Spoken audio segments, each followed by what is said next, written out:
우리는 살면서 끊임없이 새로운 시작을 갈망합니다. 자, 새해가 되면 많은 사람들이 새 다이어리를 사게 됩니다. 그리고 올해 목표를 정하고 1월부터 심지어 12월까지 계획을 세웁니다. 이걸 해야지, 저걸 해야지, 막 이렇게 계획을 세우시는데, 자, 그런 분들 여기도 아마 있을 것이라고 생각됩니다. 자, 우리 벌써 7월이 다가왔는데 그 계획, 그 새로운 계획 잘 이루고 계십니까? 네, 아니요. 거의 대부분이 아니요입니다. 자, 그런데 우리는 새해뿐만 아니라 1월, 2월 그렇게 새로운 한 달을 시작하면서 아니면 한 주를 시작하면서 다시 마음을 잡고 무언가를 해보려고 합니다. 상황과 환경이 변화되면 새로운 시작을 할 수 있겠다라는 생각에 집의 여러 구조를 바꾸기도 하고 그런 자신의 상황과 환경을 바꾸면서 새로운 시작을 해보겠다 다짐을 해보기도 합니다. 자, 그러나 실제는 어떻습니까? 그런 시간이 변화되고 내 환경과 상황이 변화되더라도 정작 그 시간을 살아가는 나라는 존재가 변하지 않는다면, 내가 변하지 않는다면 우리는 금방 옛 습관과 과거의 굴레를 벗어날 수 없습니다. 참된 새로움은 환경의 변화나 결심의 반복으로 오는 것이 아니기 때문입니다. 자, 오늘 본문은 인류 역사상 가장 거대하고 극적인 새로운 시작을 하는 한 민족에 대한 이야기입니다. 자, 우리가 다 알고 있는 이제 이집트에서 출애굽을 하는 이스라엘 백성들이죠. 하나님께서 그들을 노예 생활에서 건져내시면서 놀라운 선언을 해주는 말씀이 바로 오늘 본문 출애굽기 12장 말씀입니다. 자, 우리 오늘 이 말씀을 통하여 우리 삶에 정체되어 있던 옛자를 다 내려놓고 하나님께서 시작하시는 진짜 새로운 삶을 살아가는 우리 모두가 되시길 주님의 이름으로 축복합니다. 자, 지난주 말씀에서 모세와 아론이 바론 앞에 나아가서 하나님의 말씀을 전하게 됩니다. 그런데 바로가 그 말씀을 듣습니까? 그의 마음이 완악하여서 그 모세와 아론의 말을 듣지 않습니다. 그러자 하나님께서 애굽 땅에 재앙을 내리셔요. 우리가 잘 알고 있는 10가지 재앙입니다. 첫 번째 물이 피가 되는 재앙부터 시작해서 9번째 흑암이 찾아오는 재앙이 이제 이루어졌단 말이에요. 그럼에도 불구하고 바로가 어떻게 합니까? 그의 마음은 계속 완악하여서 하나님의 백성을 보내지 않습니다. 그러자 결국 하나님께서 마지막 재앙을 내리시게 되죠. 그 재앙이 무엇입니까? 장자를, 첫 소산을 이제 죽게 하는 그 마지막 재앙을 내리게 됩니다. 모든 사람의 첫 아이뿐만 아니라 가축의 첫 새끼까지 이제 죽이게 되는 그 재앙이 마지막으로 주어지게 되는 것이죠. 그런데 이 재앙은 애굽 사람에게만 주어지는 재앙이 아니었습니다. 이스라엘 백성들, 하나님의 백성들에게도 그 재앙이 이루어질 수 있었던 것이죠. 그래서 하나님께서는 이스라엘 백성들이 그 재앙으로부터 넘어갈 수 있도록 한 가지 방법을 알려주십니다. 그 말씀이 오늘 우리가 읽은 출애굽기 12장 말씀이란 말이에요. 자, 그런데 오늘 말씀에서 하나님께서는 신기하게도 그 방법을 먼저 알려주지 않습니다. 신기하게도 하나님께서 아주 독특한 명령을 먼저 말씀하시는데요. 그 말씀이 2절에서 나오고 있습니다. 우리 2절 말씀 읽어보도록 하겠습니다. 이 달을 너희에게 달의 시작 곧 해의 첫 달이 되게 하고. 아멘. 자, 하나님께서 이스라엘 백성에게 이 달을 너희에게 달의 시작 곧 해의 첫 달로 이제 되게 하라라고 명령하십니다. 자, 갑자기 너무 뜬금없는 하나님의 명령이란 말이에요. 왜 하나님께서는 이렇게 하라라고 말씀하실까? 지금 그 재앙이 내리지 않는 그 방법을 우리에게 알려주셔야 되는데 갑자기 뜬금없이 이 달을 너희들의 첫째 달로 되게 하라라고 말씀하신단 말이에요. 자, 이스라엘은 우리나라가 음력을 사용하듯이 그들만의 이제 유대력이 있습니다. 자, 이스라엘의 추수와 파종 등 자연의 흐름에 맞게 이제 만들어진 유대력인데 이 말씀이 있을 때 유대력 7월이었단 말이야. 7월.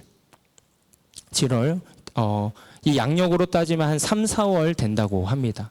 7월이었는데 그런데 이 7월이 아니라 첫째 달 1월이 되게 하라라는 말씀이었어요. 자, 이때부터 이스라엘에게는 이제 두 가지 유대력이 나타납니다. 일반 유대력과 민간 유대력이라고도 하고 이제 종교 유대력. 이제 민간 유대력 1월은 종교 유대력 7월이 되고 민간 유대력 7월은 종교 유대력 1월이 되는 것입니다. 왜 하나님께서는 이렇게 말씀하셨을까? 왜 이렇게 헷갈리게 만드셨을까? 그 이유는 단순히 날짜를 새롭게 기준을 세우라는 것이 아니라 하나님께서 이스라엘 백성들을 이제 출애굽시킬 것인데 하나님께서 그 크신 사랑과 이들에게 베푸실 것인데 너희들이 이제 새로운 삶을 너희들이 너희들의 주권을 너희들에게 주지 않고 하나님께 주권을 이제 주라는 하나님의 말씀인 것입니다. 하나님의 구원 역사를 기준으로 흘러가는 거룩한 백성이 되라고 하나님께서 이와 같이 너희들이 항상 그것을 마음에 품고 살아가라고 이렇게 종교 유대력을 만들게 하신 것이죠. 자, 이 새로운 달력의 개념은 신약에서 예수님께서 거듭 강조하셨던 거듭남, 그것과 똑같은 개념입니다. 자, 요한복음 3장에서 예수님께서 니고데모에게 이제 거듭남에 대해서 이야기하는데, 자, 이 거듭남이 무슨 의미입니까? 영어로 born again, 새로 태어난다란 말.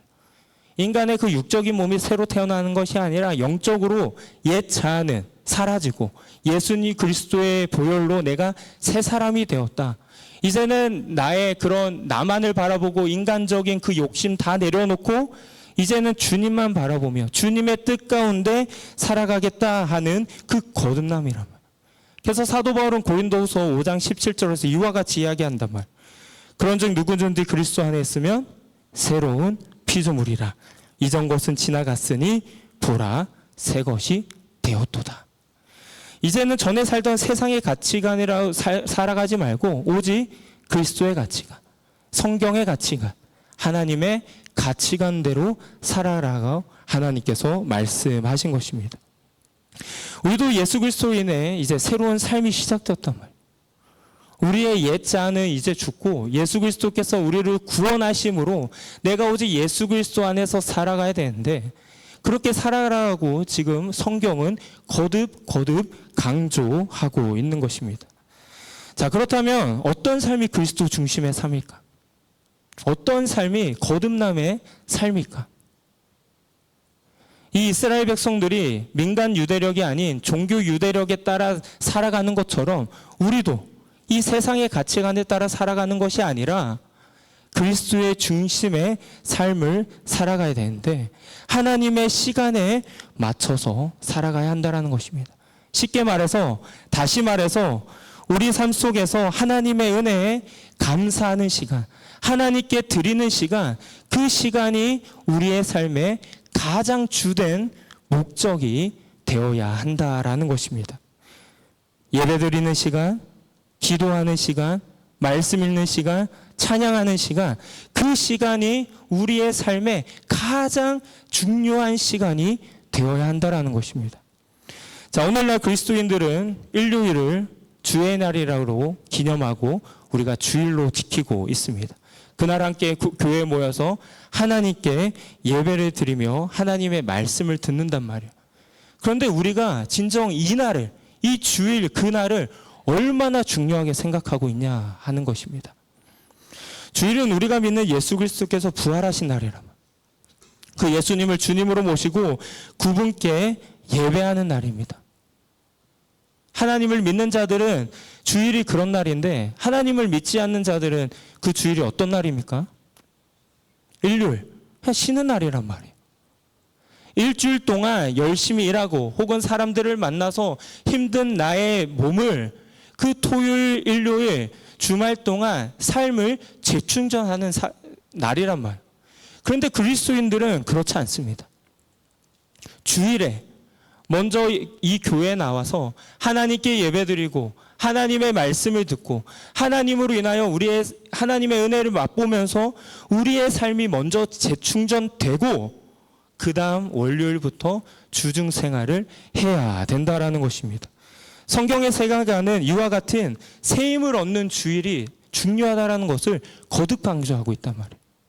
창세기 1장에서 천지 창조에 대한 이야기가 나옵니다. 근데 1장 5절에 이와 같이 이야기하고 있어요. 이달은 5절 말씀 읽어보도록 하겠습니다.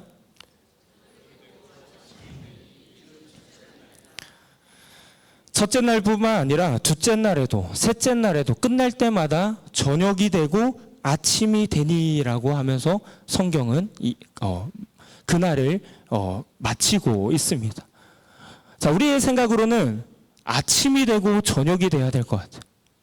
아침에 시작하고 하루를 보내고 저녁이 되어서 이제 잠을 자야 될 것 같은데 성경은 저녁이 되고 아침이 된다라고 이야기하고 있습니다. 이게 어떤 의미를 가지고 있느냐? 저녁이 되어서 잠을 자면서 나의 삶이 재충전되고 그 다음날 아침에 새로운 삶을 시작해야 된다는 것을 성경은 이야기하고 있는 거예요. 세상은 아침에 일어나 에너지를 다 쓰고 저녁에 탈진해서 쓰러져 잠자는 소모의 사이클을 이야기하지만 성경은 저녁에 먼저 자고 쉼과 안식을 얻고 충전하여서 그 힘으로 아침을 맞이하는 공급의 사이클을 이야기하고 있는 것입니다. 이 가치관이 비슷한 것 같으면서도 완전 다르단 말이에요. 우리의 한 주도 마찬가지입니다. 주중에 열심히 일하면서 사람을 만나면서 내 힘을 다 소모하고 주말에 쓰러져 주말을 맞이하는 것이 아니라 주일에 먼저 주님 앞에 나와 예배드리고 찬양하고 말씀 듣고 그 은혜로 새 힘을 얻어서 한 주를 살아가야 한다라는 것. 주일을 실패하면 그 일주일을 실패한다라는 것을 우리가 항상 인지하면서 살아가야 한다라는 것입니다. 그런데 우리는 그 주일을 얼마나 중요하게 생각하고 있습니까? 토요일 늦게까지 사람을 만나고 늦게까지 TV를 보고 그러한 게 우리의 그냥 습관이 되었단 말이에요. 우리가 그 다음날 정말 중요한 날이 있으면 어떻게 합니까? 그 전날 일찍 자요. 혹시 내가 일어나지 못할까? 혹시 안 좋은 컨디션을 가질까 봐 그 다음날을 준비한단 말이에요. 그런데 우리 주일을 어떻게 준비하고 있습니까? 또 누군가는 이렇게 말합니다. 꼭 주일을 지켜야 하나요? 하나님께서는 언제든지 어디서든지 계시는데 꼭 주일만을 지켜야 합니까? 이 말은 반은 맞고 반은 틀린 말입니다. 하나님께서 어디든지 계시고 언제든지 계시죠. 그런데 이 말의 의미가 그 진심이 무엇입니까? 하나님이 우선이 아니라 내가 우선이란, 내 삶이 우선이라는 거예요. 하나님은 어디든지 계시니까 내가 어디를 가든, 언제든지 계시니까 내가 언제든지 예배드려도 괜찮지라는 나의 그런 이기적인 마음에서 나오는 질문이란 말이에요. 우리는 주님께서 허락하신 새로운 삶을 살고자 노력하고 있습니까? 하나님을 믿는 자로서 하나님을 향한 간절함이 있어야 합니다. 그 간절함이 없다면 우리는 절대 하나님께서 주시는 그 새로운 삶을 살아갈 수 없습니다. 자, 하나님께서는 새로운 삶을 시작하라고 말씀하신 후에 이제 3절부터 6월절에 대한 내용을 말씀해 주십니다. 자, 3절부터의 내용이 어떤 내용이냐면 하나님께서 이제 흠이 없고 1년 된 어린 양을 잡아서 그 피를 어떻게 하라고 말씀하시죠? 좌우문설주와 임방에 바르라고 이야기합니다. 그리고 그 하나님께 드린 그 제사물을 어떻게 먹어야 되는지 등등 설명을 하시는데, 자, 이렇게 피를 바르는 게 사실 가장 중요한 것입니다. 자, 그렇게 피를 바르면 어떻게 된다라고 이야기하시죠? 하나님께서 그날 밤에 찾아오시는데 그 피가 발려져 있는 곳은 어떻게 하신다고요? 넘어가신다라는 것입니다. 다시 말해 그 재앙이 그 집에는 임하지 않는다라는 것입니다. 그래서 넘어간다, 6월, 넘어갈 유, 넘어갈 월 해가지고 6월절. 그래서 영어로는 패스오버리라고 한단 말이에요. 그런데 이 말씀을 읽으면서 제가 한 가지 질문이 떠올랐습니다. 그것이 무엇이냐? 분명 하나님께서는 전지전능하신 하나님이신데 그렇다면 이 사람이 애굽 사람인지 이 사람이 이스라엘 사람인지 하나님께서는 분명하실 거란 말이에요. 비슷하게 생겨서 모르실까요? 하나님께서 우리의 머리카락이 몇 개인지도 아시는데 그걸 모르시겠냐고요. 그러면 하나님께서 애굽 사람은 그냥 치시고 이스라엘 사람들은 안 치시면 되는데 왜 굳이 그렇게 껄끄럽게 어린 양을 잡고 그 피를 좌우의 문설주와 임방에 바르라고 말씀하시냔 말이에요. 왜요? 왜 그럴까? 왜 그런 수고를 하라고 말씀하실까? 하나님께서 그 이스라엘 백성과 애굽 사람을 구별하지 못해서 그러실까요? 아니면 그런 능력이 없으셔서 그러셨을까요? 아니란 말이에요. 하나님께서는 새로운 삶을 시작하는 가장 기본적인 자세를 원하시기 때문입니다. 그것이 무엇인가요? 하나님의 말씀에 순종하는 자세. 말이 되는 것 같지 않아도 왜 이런 거 시키시지 하는 그런 것도 하나님의 말씀에 순종하는 사람들을 보고 싶으시기 때문입니다. 여기서 구원의 핵심에 진리가 있는 거예요. 하나님께서 그 집을 넘어가는 유일한 기준은 오직 그 문에 피가 발라져 있냐 아니냐입니다. 그 집에 사는 사람들이 얼마나 잘 살았고 얼마나 하나님 앞에서 바로 살았고 도덕성, 신분, 공로 그것이 아니라 하나님의 말씀에 순종해서 그곳에 피를 발랐냐 아니면 불순종해서 바르지 않았냐란 말이에요.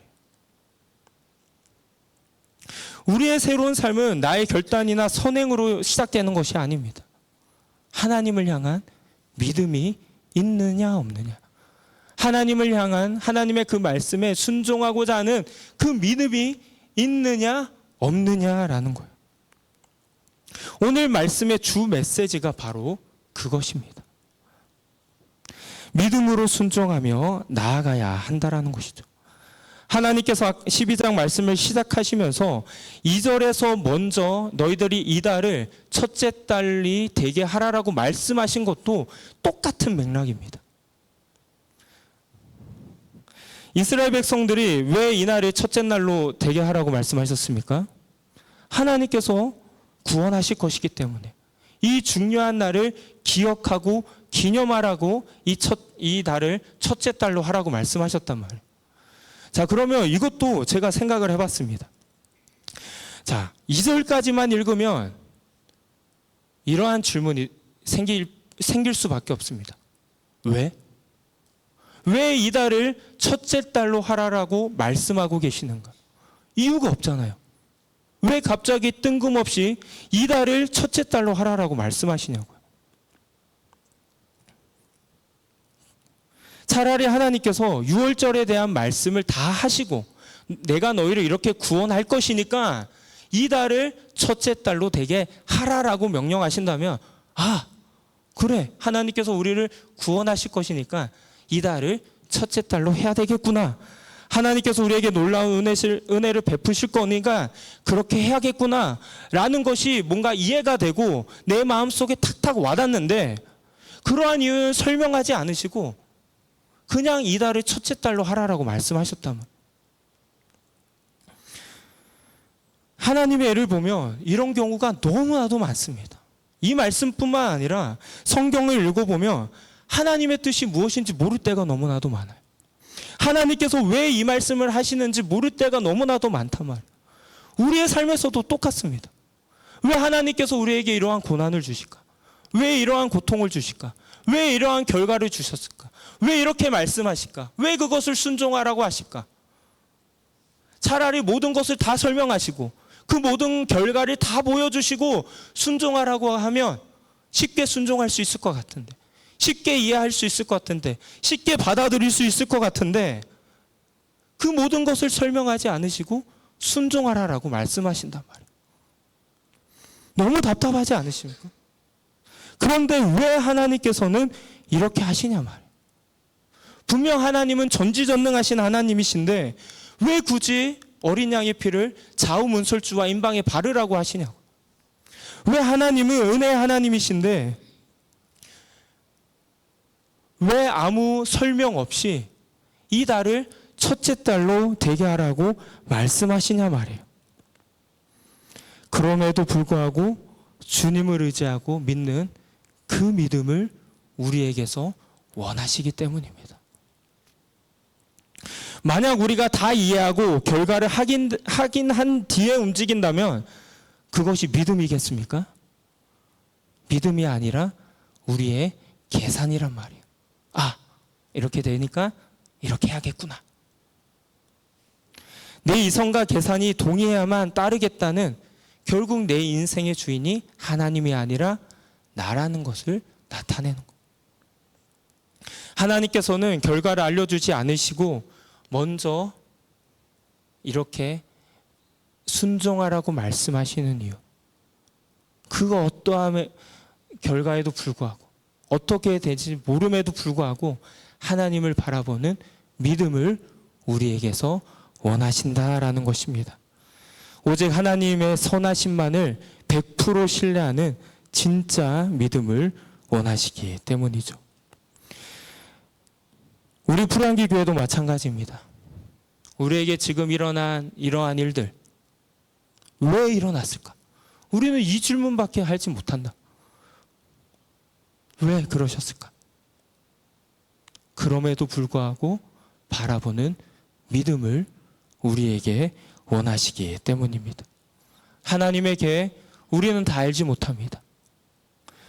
혹시 우리가 원하는 대로 되지 않더라도 되고 있는 것처럼 보일지라도 결국 하나님께서는 가장 선하신 방법으로 그때 하나님의 때에 이루어 가실 걸.